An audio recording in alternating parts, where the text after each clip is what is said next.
So, yeah, it's about learning what it is to be human again, a human animal on the earth. And what I found is I found a lot of joy in it.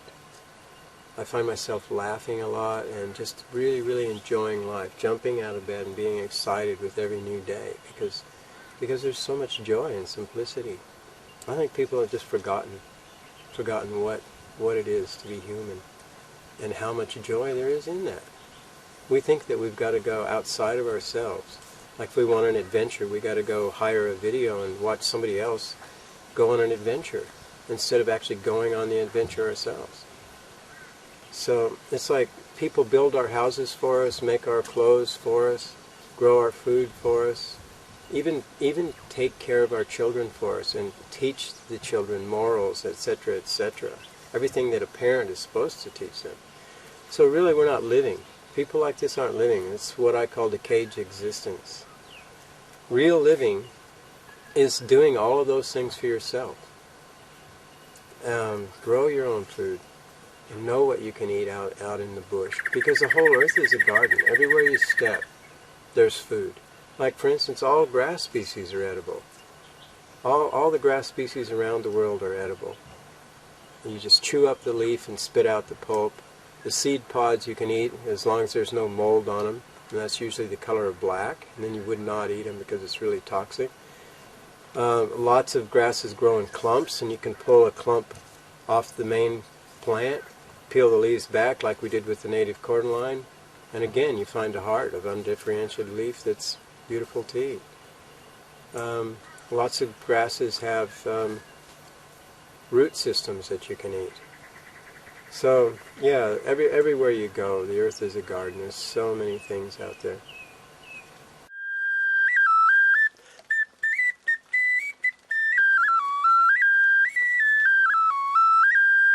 Everybody knows this plant. It's the one that gets all stuck in you, farmer's friend. See, here's the little things that get stuck. Oh, dang, I just wrecked it. Have it up here. Yeah, those are the little things that get all stuck in our clothes and make us curse. But it's actually an edible plant, so you can eat the flower, which I reckon has most of the nutrition in it. So it's a bit bitter. It might make you go, ooh, this is not so nice tasting, but if you're in a survival situation, you wouldn't worry about that. It's definitely edible. So yeah, I actually eat the flower. And this plant grows everywhere, as most of you probably already know. But maybe you didn't know it was edible. The fact is, once you stop living out of the shops, you get healthier. Healthier and happier. And what else is there in life? What are a person's real riches? To me, it's health. Health, freedom, joy. You know, that's what it's about, being human. And those are my guiding lights. If I'm not having fun at what I do, I change direction. Because humans are supposed to live in joy, in the spirit of love.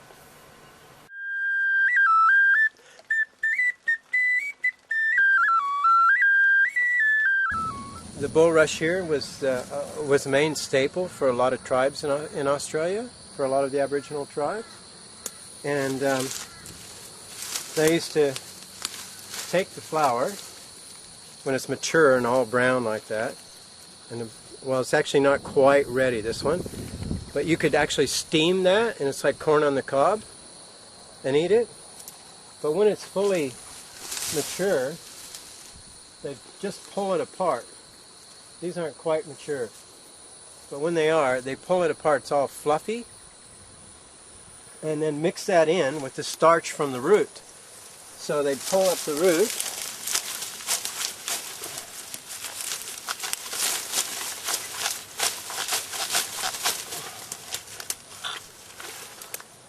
With some difficulty.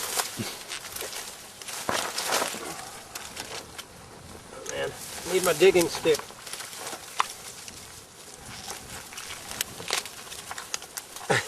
I'm not going to get it. I need a digging stick. Try that one. Or are they all the same? Maybe. I think I need a digging stick. Oh, I can feel it. Nice, swollen. We'll have to do it when I... Anyway. Let's see, what else did we tell them about this? Anyway, they take the white starch from the bulb of the root there, it's in the mud, and mash it with a rock, and all the glutinous starches would come out, and then they'd mix it up with the mature flour and make damper. And that's how they use this plant. And also they weave mats from the leaf. See how long the leaves are? So this is a really important plant to know.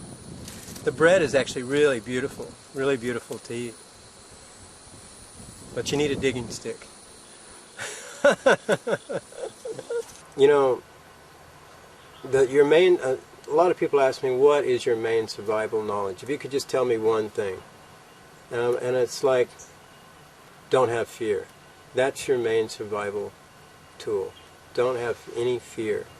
Have trust in creation. All the other animals out there, from the tiniest little insect to the biggest animal, they all get fed, sheltered, and clothed. All their needs are fulfilled by nature itself. And we're no different. We're not separate from that. We're part of that. So, yeah, in the web of life.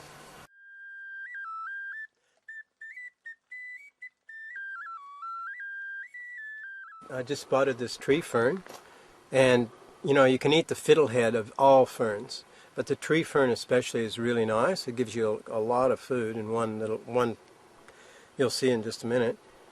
And also you can eat the heart of all the tree ferns. That's the undifferentiated leaf matter. It's in the plant before the new leaves are born from the plant, and you can actually, you wouldn't do that unless you're in a survival situation, because you're going to kill the plant.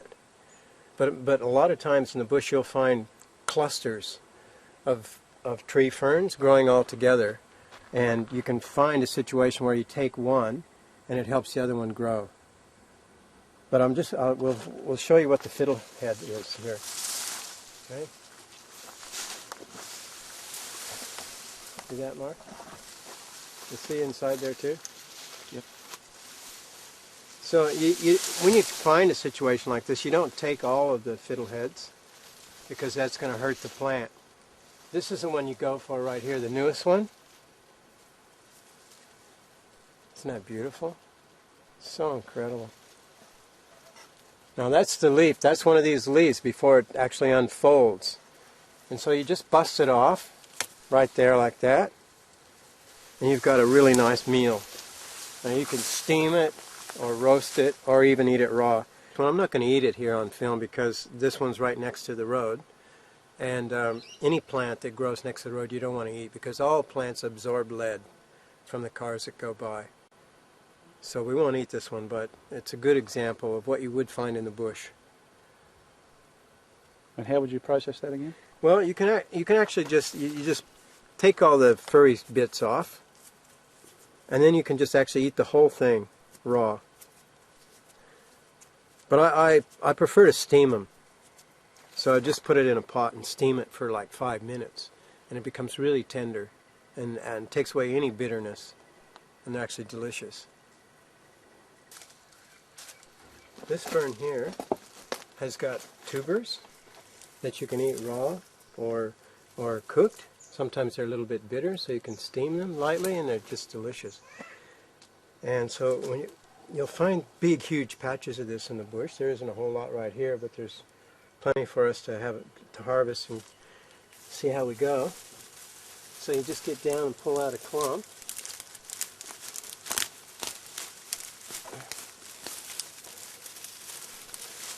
You see all the, these are all the tubers. And like this here, you can actually eat it raw. You peel the skin off, which is very bitter.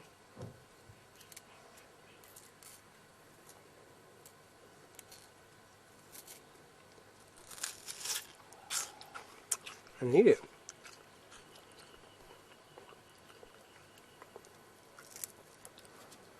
All ferns, all the new leaves that are born from the plant are called fiddleheads, and all of them in all the fern family are edible.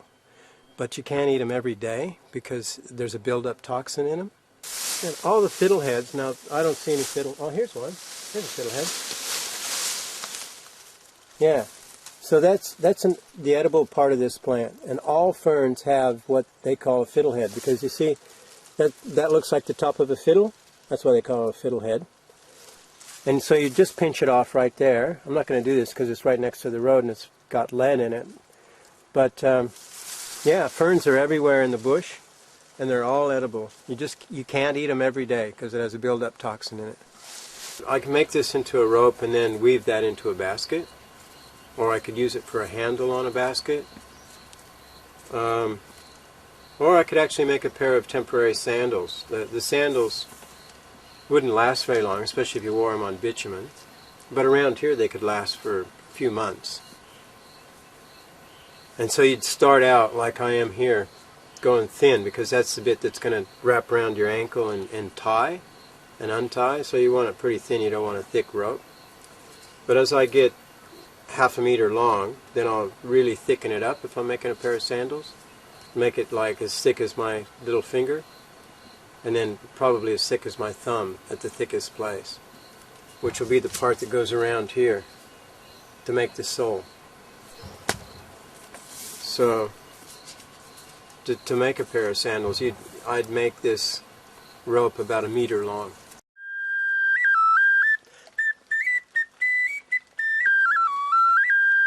It's a wandering Jew, and I'm sure they must call it that because it's everywhere in the subtropical climates I've ever been. It's one of the most common plants on the ground from here to Cooktown. And the flower is edible, which I'm sure has a lot of nutrition in it. And all the tips. So you just come along and tip it like that. And eat that, and it's really nice. Also, like a lot of friends of mine have been just taking handfuls of it, gathering it up, putting it in a blender with a bit of water, and then straining out the pulp and drinking that liquid. And they swear by it. They reckon it's just so full of nutrition. And that's everywhere you go. But there is one wandering Jew that's, I'm pretty sure it's a hybrid, and it's different colors. It's like a maroon color, a maroon bluish color, and it's variegated, and that one's not edible. That's the only one that I know that's not edible, though. All the other ones are edible. So if it's green, it's edible. Snakes. Well, first of all, let's put it in perspective. Snakes, there's very few species that are actually toxic and dangerous to human beings. That's the first thing. And on average, 1 person dies from snake bite every year. And that's, say, over the last 10 years, on average, 1 person's died every year. And I basically think that there's 2 reasons why people die from snake bite, and that's overeating protein, because a lot of these snakes, what it is, their poison is actually a real heavy concentration of protein. And if you've already eating eggs and bacon for breakfast and bologna sandwiches for lunch and a big steak for dinner, well, your system's loaded up with protein and your body just can't handle it. And the other one is fear. You get all afraid because we're conditioned to be afraid of snakes. Even harmless snakes people are afraid of, like petrified. One of the questions people ask me about this basket, I'll just have it sitting there somewhere when I'm doing my shopping or whatever, and some lady will say, "You got a snake in there?" And I used to say, "Well, there was, but he got out. He's around here somewhere." But one lady nearly had a heart attack, so I stopped doing that. They're so afraid of snakes. But anyway, there's only one aggressive snake in the world. All the other snakes, they'll try to get out of your way. They'll do everything they can to get out of your way. 80% of your bites that actually happen are people that are actually trying to catch the snake or kill the snake, being aggressive toward the snake. People that are just going through the bush rarely get bit. And if they do, it's only 1 out of 10 bites that actually have venom in it, because they don't want to give up that venom. That might mean they miss their next meal, because their body has to reproduce and store that poison, which they use to immobilize their prey. So they don't want to give it up. And so, but you know, the best thing to do is when you're in snake country, which is basically everywhere, you carry a big stick like that. That's my snake stick, my walking stick. It's also a good dog deterrent, like wild dogs, because you can grab it like that and whack them. But and when you walk through the bush, you hit it, because snakes